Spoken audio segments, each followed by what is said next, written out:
Assalamualaikum warahmatullahi wabarakatuh. Para pemirsa N Online, kita akan membahas tentang nasab bersama dengan narasumber penting kita, Habib Ali Bagir Asgaf. Habib, mau tanya Habib, tentang nasab Habib. Seberapa pentingkah mengetahui atau membahas nasab? Nasab ini sebenarnya pada hari-hari ini kan sedang sedikit viral ya. Karena banyak dibahas di dalam banyak sekali media sosial. Dan memang saya kira nasab di dalam Islam itu sangat penting sekali. Sampai kalau zaman sekarang itu ada satu ilmu yang sedang viral, namanya ilmu maqasidus syariah. Orang-orang banyak mempelajari maqasidus syariah, pergi ke Maroko atau kemana untuk mempelajari maqasidus syariah. Dan maqasidus syariah itu ada yang ngomong 5, ada yang ngomong 6. Yakni wahiftu dinin, summa nafsin, mal, wajab, wa mithluha, aklun, wa irdun, qad, wajab. Yakni salah satu daripada maqasid syariah itu adalah hifdun nasl atau hifdun nasab. Yang mana nasab itu mempunyai dua tafsiran. Tafsir yang pertama dengan makna kita mesti yakni syariat, adanya Islam, itu menjaga nasab. So, maknanya syariat itu di antara maqasid, hukum syariat akan kembali ke satu daripada 6 perkara. Menjaga nasab. Dengan makna Maqasid apa? maqasid itu adalah maksud daripada syariat. Yakni kita kalau ingin membuat sesuatu, kan ada di dalam otak kita kan ada gunanya dulu kan. Contohnya kita mau membuat kursi. Kita tuh mesti tahu guna daripada kursi. Baru kita membuat kursi kan. Setelah kursi itu jadi, gunanya baru ada. Cuma guna itu di otak kita dulu ada, baru kita buat. Itu namanya maksud atau illatun ghaiyah. Berarti apa? Semacam grand design.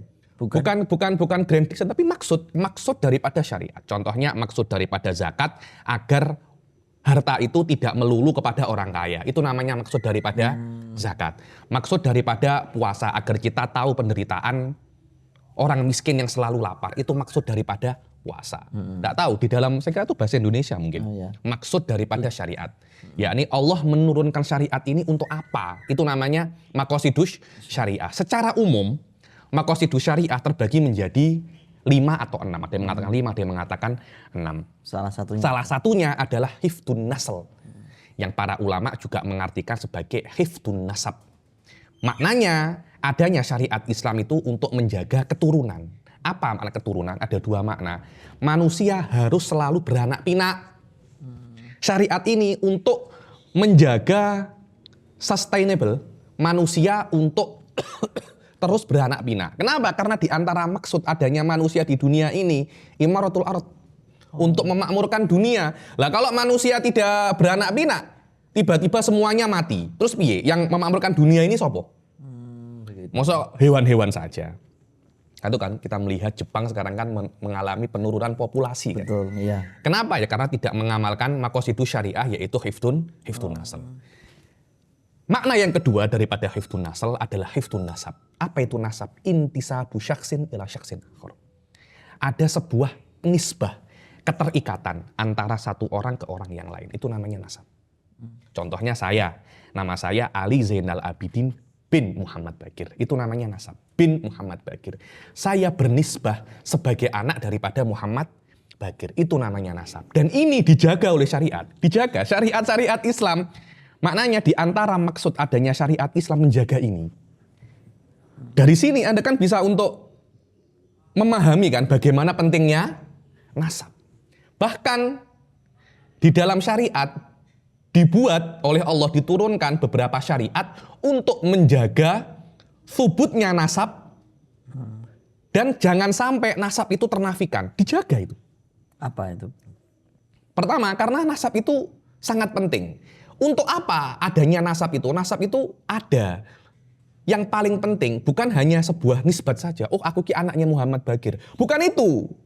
Bukan itu maksudnya. Maksudnya itu ketika saya anaknya Muhammad Bagir, saya daripada qabilah Asgaf. Itu ada semacam adzawdut tabi'i wal jibili. Ada semacam perlindungan natural.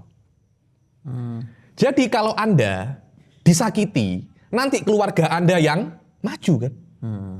Kalau Anda disakiti, Anda misalnya ada Sunan Gelut memukul Anda dan dia lebih besar, Anda pasti ngelapor ayah Anda kan. Tengok anak-anak kecil ketika dia itu bermain. Oh nakal, tak kandaknya bapakku loh ya. Kan semacam itu kan. Kenapa? Ya karena bapak itu ada semacam perlindungan. Dan ini yang dimaksud oleh syariat, agar manusia itu terus beranak pinak, dilindungi oleh kabilahnya, dilindungi oleh keluarganya. Sebab itulah ayah wajib untuk menafkahi anaknya. Tapi kan kalau soal sustainable keturunan, Oke. ya kucing sampai sekarang ya masih sustainable, Beb. Tanpa mereka ada punya Bukan hanya itu saja. Bukan hanya keturunan itu harus ada saja. Akan tetapi bagaimana untuk menjaga keberlangsungan keturunan itu. Karena ketika keturunan itu, oh yang penting aku duwe anak. Oke, sekarang setelah anak itu yang menjaga anak ini siapa? Harus ada kan dilindungi kan. Anda tahu kucing berapa banyak kucing-kucing itu mati ditabrak mati ditabrak motor, kemudian ayah membunuh kucingnya sendiri, membunuh anaknya sendiri karena takut kesaingan. Kemudian ada anjing yang mengganggu kucing. Kenapa? Karena tidak ada nasab. Kucing tidak ada nasabnya. Ini kucing ben sopo, kan tidak ada kan. Karena itu seorang ayah kucing tidak melindungi anaknya. Berbeda dengan manusia. Manusia, nasab di antara maksud daripada nasab manusia, adzawdut tabi'i wal jibili, ada semacam perlindungan. Dan dulu ini di dalam Arab, di dalam Arab sangat penting sekali. Jadi ini daripada Bani Thaqif, ini daripada Bani Quraisy. Ini penting sekali. Kenapa? Karena kalau ada kejahatan dilakukan oleh Bani Thaqif contohnya. Setelah Bani Thaqif membunuh tidak sengaja. Yang membayar bukan pembunuhnya, tapi keluarganya. Itu namanya qatul khotok atau syibul amat. Yang membayar bukan pembunuhnya. Kenapa? Karena Anda ini keluarganya. Jangan mentang-mentang, kalau ada Bani Thaqif yang hebat, ngaku-ngaku, iki lho dulurku. Aku juga podo-podo Bani Thaqif. Tapi lah dia kena musibah ikut andil kok yo tulungan. Itu yang namanya nasab. Ada semacam dzawdut tabi. Keluarga pun semacam itu kan. Keluarga pun Anda menolong keluarga Anda dalam senang dan susah kan. Kalau cuma senang Anda datang, itu bukan keluarga namanya. Itu namanya konco. Teman kalau Anda senang datang, ini saat mundir lagi dapat rezeki, THR teko. Ayo kita ke rumah Sunan Gelut untuk makan sate. Lah itu konco. Tapi ki utangnya akeh, gue tak bayar. Konco semacam itu. Wallahu alam, saya tidak pernah jumpa ya. Konco semacam itu, keluarga berbeda. Terus kalau nasab itu kenapa kalau di Islam kok yang diomongin selalu dari jalur laki-laki? Apakah yang perempuan ini mereka nggak guna lagi? Bukan tidak guna lagi. Daripada aspek syariatnya, memang semacam itu. Daripada aspek syariatnya, Allah Subhanahu Wa Taala mengatakan nasab daripada laki-laki. Semacam itu. Ada beberapa kasus daripada perempuan, tapi tidak banyak. Ada beberapa kasus. Walaupun ada beberapa kitab diantaranya Jamaluddin siapa itu namanya daripada Suriah itu mengarang kitab tentang isbatun nasab min jihatil Tapi itu bukan sesuatu yang muktamad. Ada satu ulama saya lupa itu mengarang kitab namanya Isma'usum fi thubutin nasab min jihatil atau min hadzal qabil nama dia. Tapi itu bukan perkara yang muktamad. Al-mu'tamad dan yang masyhur nasab itu min jihatil kecuali beberapa kasus. Kenapa? Karena Anda mesti paham thubutnya nasab daripada jihatul itu murni daripada Allah Subhanahu Wa Taala. Di dalam syariat yang diiktibar, yang dilegitimasi hanya nasab min jihatil Contohnya ada satu laki-laki dan satu perempuan itu menikah. Yang laki-laki itu keluarganya dia itu daripada Bani Thaqif, daripada Ats-Tsaqafi. Ini daripada keluarga Bani Quraidah. Daripada Bani Quraidah. Ini Al-Quradi dan ini Ats-Tsaqafi. Yang perempuannya Quradiyah, yang laki-lakinya Ats-Tsaqafi. Nanti anaknya itu Ats-Tsaqafi. Kenapa? Ya karena Allah mengatakan intisab di dalam syariat yang dilegitimasi daripada aspek ayahnya. Itu yang pertama. Yang kedua, kalau Anda melihat anak itu, perempuan itu hanya memproses spermanya laki-laki.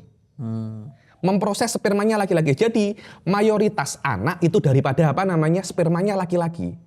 Perempuan memproses apa yang diberikan oleh laki-laki. Karena itu nasabnya lebih dominan ke laki-laki. Memang semacam itu. Memang semacam itu. Dan itu mempunyai nasab itu sendiri. bukan hanya sesuatu yang apa ya menurut saya ya, yang tidak diperhatikan. Dan saya tahu di Indonesia ini nasab tidak terlampau perhatikan kan. Terus cara menentukan nasab gimana? Banyak caranya. Yang pertama, di dalam Islam, saya ini tulis masalah ini dalam tesis saya ya. Saya membahas tesis ini. Tesis saya itu berhubungan dengan hukukut tifil, dengan children rights antara antara syariat Islam dan konun Indonesia dan hukum Indonesia. Hasilnya gimana? Wah, panjang itu hasil. Cuma di sini saya jelaskan tentang masalah bagaimana cara kita untuk menentukan nasab itu sabit. Yang pertama itu adalah az-zawajus shahih. Jadi Anda menikah dengan seorang perempuan namanya Hindun. Ketika Anda menikah, Anda mempunyai seorang anak. Ya, anak itu dinisbatkan kepada Anda. Kenapa? Ya karena anak ini lahir di dalam kurun waktu pernikahan. Dalam kurun waktu pernikahan dan mungkin menjadi anak Anda. Tidak boleh, setelah Anda menikah 2 tahun, punya anak. Ini bukan anaknya saya, ini anaknya Sunan Gelut. Tidak bisa semacam itu. Kenapa? Karena anak ini lahir di dalam kurun waktu pernikahan Anda. Itu yang pertama. Yang pertama adalah az-zawajus shahih. Yang kedua adalah al-iqrar. Ini yang penting. Banyak orang salah paham. Al-iqrar bin nasab. Iqrar saya mengakui orang lain nasabnya sama dengan saya. Itu namanya iqrar. Contohnya saya ini Assegaf ya. Ali Zainal Abidin bin Muhammad Bakir Assegaf. Saya mengakui Anda saudara saya. Sof tengok. Anda saudara saya. Maknanya Anda siapa? Mundir bin Abdul Jamal. Salah. Nama Anda Mundir bin Bakir Assegaf. Jadi saya diperbolehkan untuk mengakui orang lain nasabnya sama dengan saya atau dia anak saya. Dengan syarat-syarat tertentu di dalam minhaj ada bab khas namanya al-iqrar bin nasab. Di babul iqrar Anda lihat. Al-iqrar ada ya, ini kadangkala Anda mengakui nasabnya orang kepada Anda atau kepada ayah Anda. Semuanya ada syaratnya dan itu diperbolehkan. Diperbolehkan, iqrar. Yang ketiga, bayinah. Bayinah itu adalah saksi, bahwasanya nanti tiba-tiba ada saksi Sunan Gelut membawa 2 saksi. Saya adalah anaknya Habib Bagir. Maknanya saya, siapa nama Anda? Thabit bin Bagir Assegaf. Karena ada 2 saksi di depan mahkamah. Tidak ada masalah. Kalau Anda punya saksi menyaksikan memang Anda lahir daripada ayah saya, maksudnya daripada ibu saya dan anak saya, daripada ayah saya, tidak ada masalah. Anda menjadi bin Bagir Assegaf. Yang terakhir bisa untuk membuktikan ada yang namanya al-qiyafah atau DNA. DNA. Ada dulu tuh DNA itu tidak ada Ustaz Mundir. DNA itu baru-baru aja. Bahasa Arabnya itu Alhamdun Nawawi. Dulu ada yang mirip DNA, namanya itu al-qiyafah. Al-qiyafah ini apa? Qiyafah itu adalah orang yang mengetahui kemiripan. Antara ayah dan anak itu pasti ada kemiripan. Anda kan lihat kalau ada ayah itu lungguh jigang ini. Anda akan lihat anaknya pun juga mirip. Nanti ayah kalau lungguhnya itu begini. Anaknya tidak begitu. Ada sebuah kemiripan. Kalau jalan tuh agak ada pincang-pincangnya. Anak juga begitu. Tanpa disuruh. Tanpa disuruh. Kenapa? Buah tidak jatuh tidak jauh dari pohonnya. Dalam bahasa dikatakan faman syabaha abahu famadzalam. Yang mirip ayahnya tidak akan tersesat. Ya memang bapakmu kok ya mesti Anda mirip dengan dia. Pada saat itu tuh ada seorang sahabat namanya Zaid bin Harithah yang dulu dikenal dengan nama Zaid bin Muhammad itu. Kemudian setelah tabani adopsi itu dibatalkan menjadi Zaid bin Harithah. Atau namanya Usamah Zaid bin Harithah. Dia mempunyai anak namanya Usamah bin Zaid.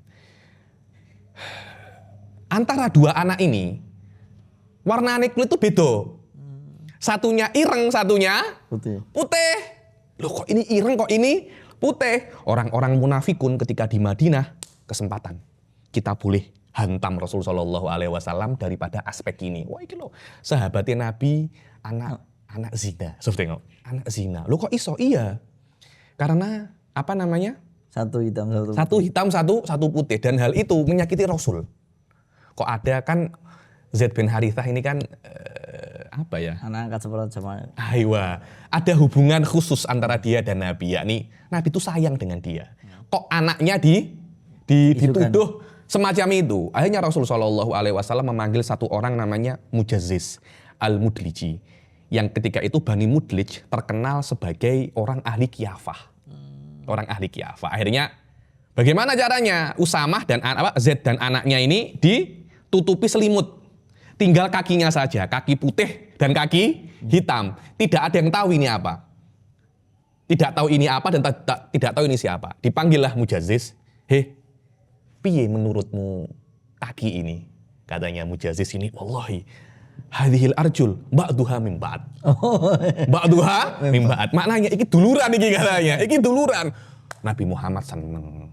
Langsung ngomong ke Sayyidah Aisyah, "Ya Aisyah, delok-deloken. Apa jenenge? Apa yang dikatakan oleh apa namanya?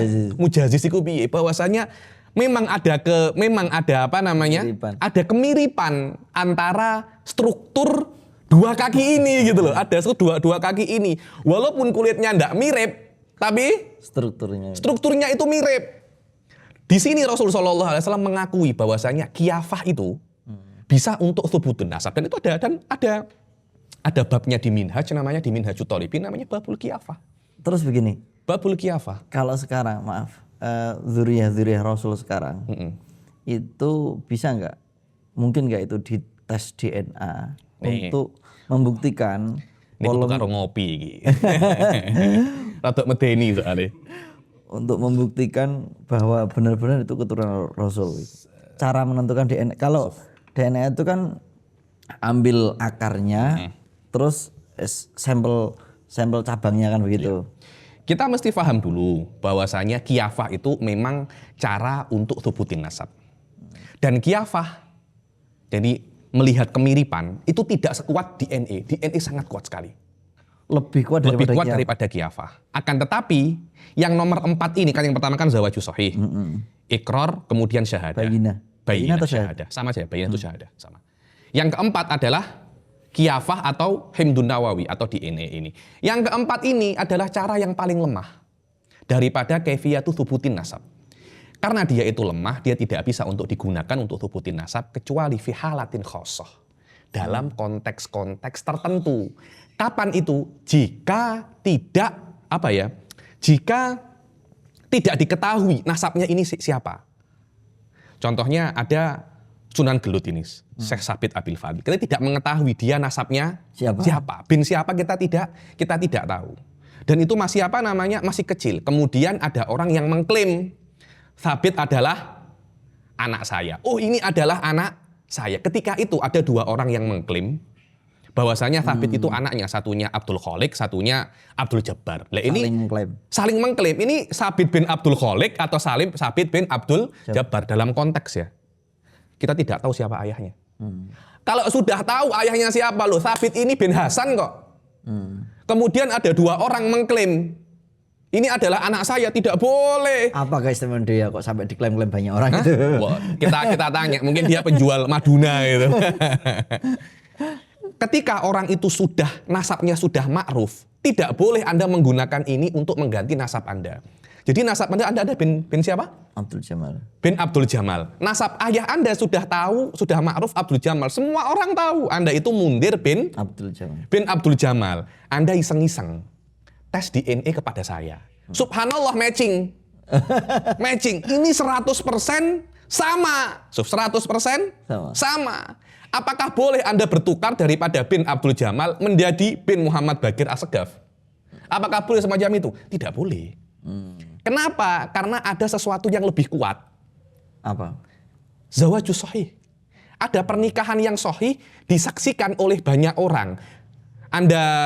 Ayah Anda menikah tahun 80, Anda lahir 5 tahun setelah menikah. Dalam kurun waktu pernikahan, dan itu mungkin.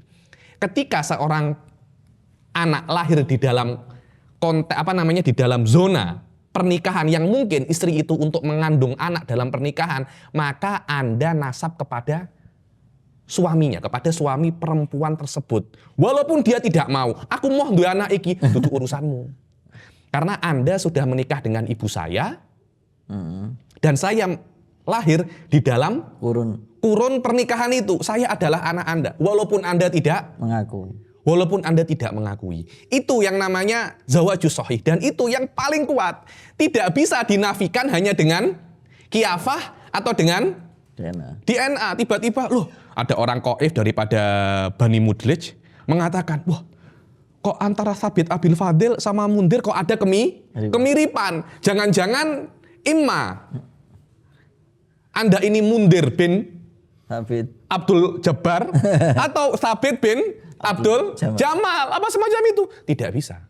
Kenapa? Karena sudah masyhur dari awal, bapak Anda berbeda, bapak Anda juga berbeda, dan semua menyaksikan pernikahannya, walaupun tidak menyaksikan perjimaannya ya, tapi menyaksikan pernikahannya kan. Cukup itu untuk menisbatkan anak yang turun daripada kurun waktu pernikahan ini adalah anak laki-laki tersebut. Jadi tidak bisa, yuk kita tes DNA yuk. Ternyata Anda DNA sama dengan saya. Ya sudah, Anda asegap saja. Tidak bisa. Terus bagaimana hujjatun syar'iyah ini yang diberikan oleh Allah bahwasanya nasab yang paling kuat dengan zawajus shahih. Kalau hanya dengan DNA Anda menjadi asegab, kita secara otomatis menafikan pernikahan shahih itu. Soal DNA itu kalau lewat jalur perempuan masih jalan nggak? Artinya kalau Rasulullah itu kan ya lewatnya perempuan ya, betul, Sayyidah Fatimah gitu. Itu masih jalur gitu. Padahal tadi di awal dikatakan kalau jalur nasab itu kan selalu jalur laki-laki. Padahal tapi kan di Habib sendiri justru malah jalurnya ada yang lewat itu perempuan. Dia saya katakan dari awal, Anda mesti paham nasab itu bukan perkara insani, tapi dia itu perkara syar'i. Ketika Anda ngomong ini perkara syar'i, maknanya itu murni daripada Allah Subhanahu wa taala. Jadi kalau Allah itu menginginkan dari awal, oh tidak, nasab ke perempuan, selesai masalah. Jadi Anda bin ibu Anda. Semacam itu. Tapi Allah mengatakan nasabnya daripada laki-laki. Selama hukum ini itu dibuat oleh Allah, ya itulah yang namanya wad'un syar'iyyun, maka Allah sendiri yang berhak untuk merubahnya. Khusus untuk keturunan Nabi ada beberapa hadis, Fatimah but'atun minni, menunjukkan bahwasanya khusus untuk anak Nabi itu yang perempuan nasabnya sama seperti laki-laki. Maknanya kepada Sayyidah Fatimah akan menyambung kepada Rasul Shallallahu Alaihi Wasallam. Seperti hukumnya dalam Sayyidah Fatimah itu seperti Sayyidah Fatimah itu anak laki-laki. Khususnya semacam ini tidak ada masalah. Kenapa? Karena memang ini adalah hukmun syar'i, yang hukum syar'i itu murni daripada iradah Allah Subhanahu wa taala. Seperti Nabi mempunyai syariat-syariat yang khusus. Nabi itu ya wajib tahajud. Dia boleh untuk menikah lebih daripada 4. Begitu pula Nabi mempunyai khususiyah bahwasanya anak perempuannya khusus Sayyidah Fatimah nasabnya seperti nyambung kepada Rasul Shallallahu Alaihi Wasallam. Dan juga yang nasabnya kepada Sayyidah Fatimah mempunyai syariat khas. Kita mengetahui Bani Hashim dan Bani Muttalib, yakni Bani Hashim khususan secara muttafaq alaihi, yakni bainal madzhab alal aqal Imam Malik, mempunyai syariat khas. Tidak boleh menerima zakat. Itu kenapa? Itu semuanya adalah khususiyah daripada syariat. Yang mana syariat ini bukan kita yang bukan kita yang membuat, bukan. Kita ini hanya objek daripada syariat Allah. Kita hanya objek daripada syariat, dan kita diwajibkan untuk ittiba itu gitu loh.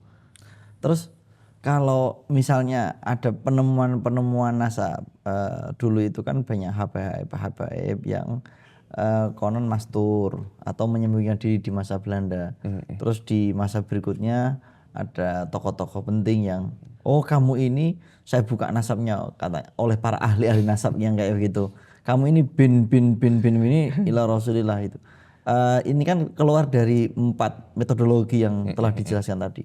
Ini berarti bagaimana kalau ada orang di tahun 2023 mendadak Habib gitu karena berdasarkan kelihatannya banyak semacam itu mendadak Habib itu.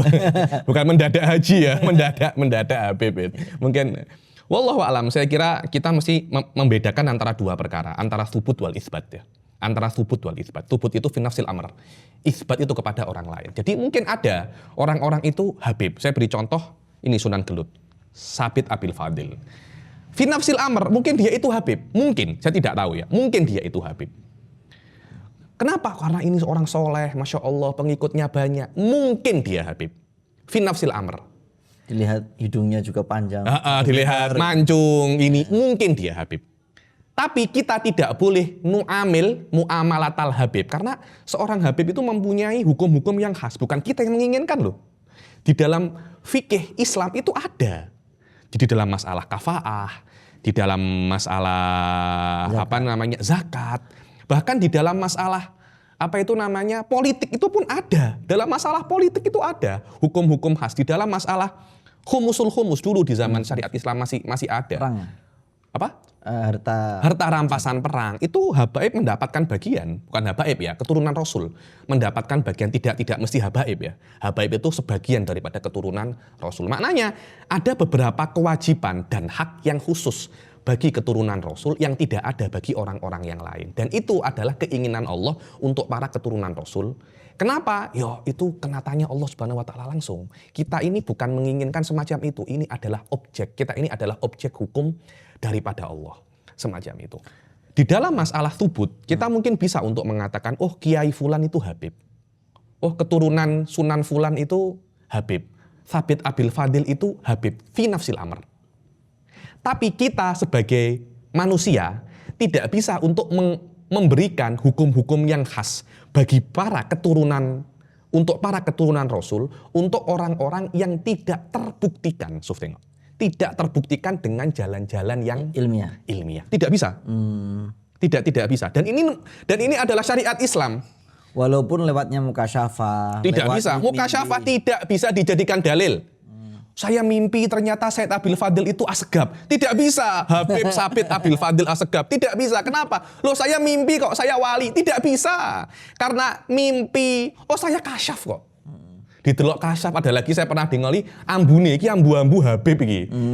Tidak bisa semacam itu. Ada cara-cara yang khas, cara-cara yang itsbat itu harus hujjah. Makna hujjah itu bisa dibuktikan secara ilmiah. Secara ilmiah itu ya imma kembali kepada his, kepada akal atau khobarus shodiq. Satu dari tiga perkara ini. Kalau Anda melihat di dalam Robitoh Alawiyah, cara itsbatun nasab sudah sangat hebat sekali. Sangat hebat sekali. Akan kembali ke satu pada tiga perkara ini. Saya ingin Thabit Abil Fadil ini menjadi Asegab. Itu saya ingin. Akan tetapi kalau Anda memang ingin menjadi Asegab, silahkan datanglah Anda apply. Login. Anda login. Ada caranya login, seperti Anda masuk Islam, ada asyhadu alla ilaha illallah wa asyhadu anna muhammadar rasulullah. Ketika Anda bukan muslim, walaupun Anda percaya Allah, saya tidak boleh memperlakukan Anda sebagai seorang muslim ya. Jadi di dalam hati saya sudah beriman. Mudah kok. Ngomong ke saya, asyhadu alla ilaha illallah wa asyhadu anna muhammadar rasulullah. Ketika itu, saya akan perlakukan Anda sebagai seorang muslim. Seorang muslim mempunyai hak yang khusus ya. Anda boleh menikah dengan muslimah ya. Kalau mati dirawat sebagai seorang muslim, dikuburkan di pemakaman muslim, boleh didoakan, boleh dikirimi yasin. Non muslim enggak boleh. Tidak boleh. Saya ini percaya Allah loh. Itu urusan Anda. Urusan saya, Anda mesti membuktikan kepercayaan Anda kepada Allah dengan syahadat. Syahadat adalah syartun li ijra'il ahkam dunyawiyah. Fi nafsil amr, Anda muslim, bukan urusan saya itu urusannya Anda dan Allah itu. Saya kira disinilah khilaf antara Islamnya Abu Thalib atau tidak. Apakah Abu Thalib itu muslim atau tidak? Tengok, dia tidak bersyahadat. Tapi dia meyakini kenabian Nabi Muhammad dan Allah itu adalah Tuhan. Apakah itu cukup untuk menjadi seorang muslim? Cukup. Tapi apakah itu cukup untuk memperlakukan dia sebagai seorang muslim? Tidak cukup. Berarti begini. Sama ketika saya ingin mengatakan Syekh Sabit Abil Fadil ini Asegab atau Alidrus atau Al-Habsyi, tidak bisa semacam itu kecuali Anda datang ke, ada cara yang resmi dalam Robitoh Alawiyah itu, Anda login ke sana, Anda Anda apply. Ini ayah saya, ini. Matching enggak dengan apa yang ada di Anda? Tidak matching. Maknanya kami tidak bisa untuk memberikan Anda gelar Habib, gelar Sayyid. Anda Sayyid atau tidak, wallahu a'lam. Tapi kami tidak akan memberikan stempel itu. Legitimasi, karena legitimasi daripada kami itu untuk ahkam duniawiyah. Misalnya untuk ahkam dunia, jadi Anda diperlakukan sebagai seorang Habib. Anda itu sebagai keturunan Rasul, Anda tidak berhak menerima zakat. Kafaahnya semacam mana? Semacam itu. Wallahu a'lam. Berarti kalau ada orang masuk Islam di dalam kamar, dia bersyahadat fi nafsil amri, dia diterima oleh Allah. Dia oleh Allah, dia akan masuk surga. Maksudnya. Tapi tetangganya, Nggak mau boleh. dia mati, ya Nggak boleh dimandikan. nggak dimandikan. Mau dimandikan. Nggak tahu. Oh, dia mau disolati. Nggak boleh. Karena dia tidak mengetahui keislaman orang ini. Pentingnya mendeklar kayak begitu ya. Iya toh. Karena itu kan, kita itu kena menghukumi dengan doahir. Bukan dengan saroir. Wallah yahkumu bisar. Nahkumu bidzawair. Wajib itu. Wajib kita dengan doahir. Karena yang bisa menghukumi saroir itu hanya Allah dan Nabi. Kalau Anda menghukumi dengan saroir, ya ima Anda Allah, ya ima Anda Nabi. Nggak boleh, kita kan manusia kan. Saya kan tidak tahu hati Anda kan. Iya. Dohirnya Anda ini kan Muslim kan. Hati Anda Muslim atau tidak. Ya hanya Allah yang tahu kan. Tapi saya sebagai seorang manusia, saya wajib memperlakukan Anda sebagai seorang Muslim. Kurang dalil apa Anda itu Muslim? Nggih kopiah, ireng, gai sarung. Namanya saja Muhammad Mundir. Masa saya mau tanya, Anda Muslim nggak? Ya kan, nggak elok kan semacam itu kan. Saya kena menghukumi Anda dengan dohir Anda, dengan atribut Anda. Terus begini, kalau ngomong Habib soal tadi sikap-sikap ya, apa ada sikap khusus yang harus, misal saya ajam ya, saya harus bersikap khusus yang diatur oleh syariat. Kalau dengan Habib harus cium tangan, harus memuliakan. Kalau punya duit ya harus diberikan. Sebatas mana pemuliaan ajam ini kepada Habib, atau yang penting nggak menyakiti, sudahlah cukup itu. Bagaimana? Saya kira ada beberapa level ya, ada level yang paling rendah dan level yang paling tinggi. Yakni saya kira untuk di dalam kasus habaib yang saya pahami ya, ini minimal Anda tidak menyakiti mereka. Tidak. Itu sudah cukup memuliakan namanya. Sudah cukup memuliakan mereka. Yakni jangan Anda itu menyakiti mereka, karena saya lihat akhir-akhir ini bukan di Indonesia ya, di negara Konoha itu. Karena tahu orang ini Habib, malah malah dirusak reputasinya, disakiti, dilarang untuk berceramah atau difitnah yang macam-macam gitu. Yakni hal-hal semacam itu jangankan untuk para habaib ya.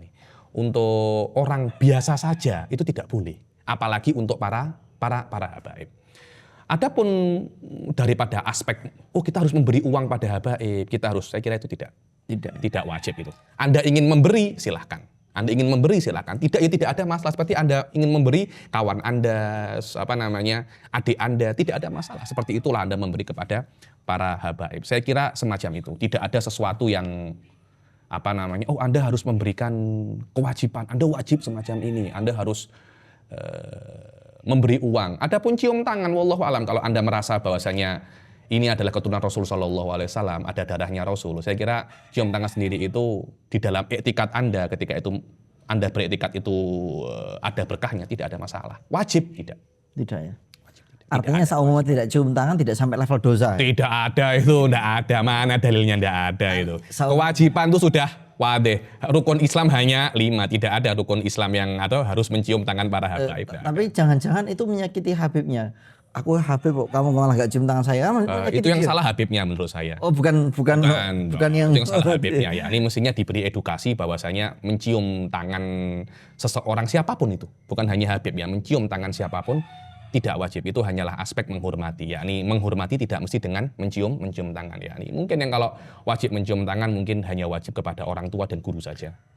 Kan ada orang yang tadi dalam konteks tidak menyakiti itu, orang-orang ajam itu banyak yang takut jangan-jangan kalau tidak disobio-sobio, tidak dicium tangan, tidak di sini, jadi dia sakit sehingga malati gitu. Itu gimana? Enggak ya. Saya kira enggak sampai semacam itu. Itu menurut saya karena husnudonnya orang-orang terhadap para habaib, dan itu sangat bagus sekali ya.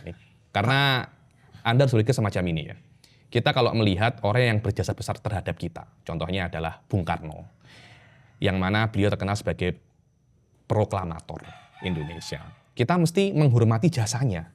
Jasa yang sangat besar. Kalau tanpa Bung Karno, perjuangan Bung Karno dan pahlawan-pahlawan terdahulu, mungkin kita akan masih dijajah oleh Belanda kan. Jadi ada semacam minnah, ada semacam hutang budi kita kepada para pahlawan terdahulu. Karena itu secara normalnya kita mesti menghormati anak-anak para pahlawan. Anak-anak Bung Karno, kita hormati dia. Kita hormati karena ayahmu berjasa kepada kita. Dan saya kira itu adalah normal sebagai manusiawi di dalam konteks kenegaraan.